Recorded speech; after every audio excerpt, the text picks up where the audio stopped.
U.S. intelligence warned in November that coronavirus spreading in China could be cataclysmic event, report. Here's a summary of the article.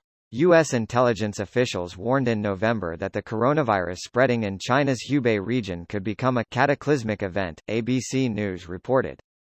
The military's National Center for Medical Intelligence documented concerns about the initial stages of the pandemic in an intelligence report. Two officials familiar with the document told ABC News, which added that the document highlighted how the virus was disrupting life and business and threatened the population in the area.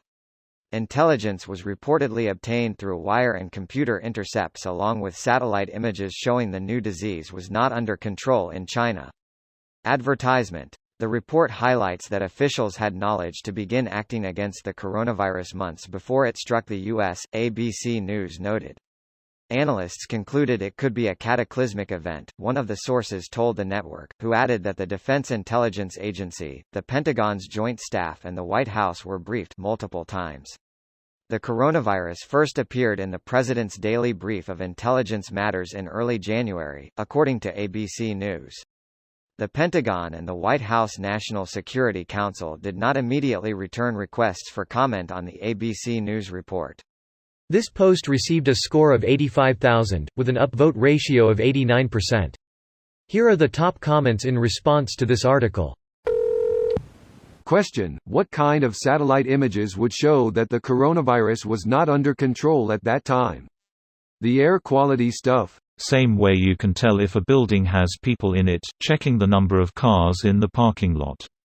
In this case, check how many body bags are being brought out of the hospital. It's very similar to the metadata points to find Paul Revere.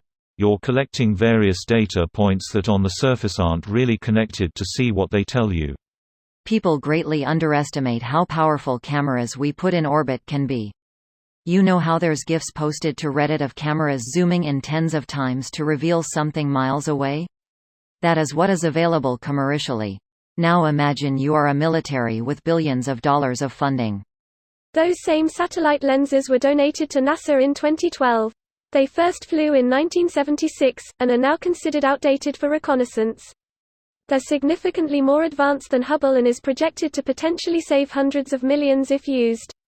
Edit: more people with more related backgrounds than me have commented below. I mean, we can get a pretty damn good idea of the maximum resolution from the mirror sizes. We know every launch, so we can account for probably every military satellite that's been launched. There's an upper limit for mass based on these fairings. Larger mirrors have to be thicker so they don't break, and that gets heavy fast, plus that means more robust attitude control systems will be needed. It gets heavy fast.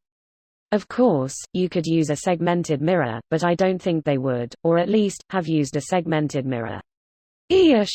JWST has to collect a lot of light. There may be approaches to have a larger effective aperture without the same light-gathering capability that are less exotic than a huge segmented mirror that spy satellites may have chosen to employ, e.g. a binocular mirror. For those who haven't done the math, 2.4 meters, 450 nanometers for kinda bluish light comes up with 1.22, 450 nanometers, 2.4 meters comes up with about 2 times 10 to the minus 7 radians resolution, or about 0.04 arcseconds, 0.000011 degrees. Sounds impressive, but it works out to about half a meter at Earth's surface.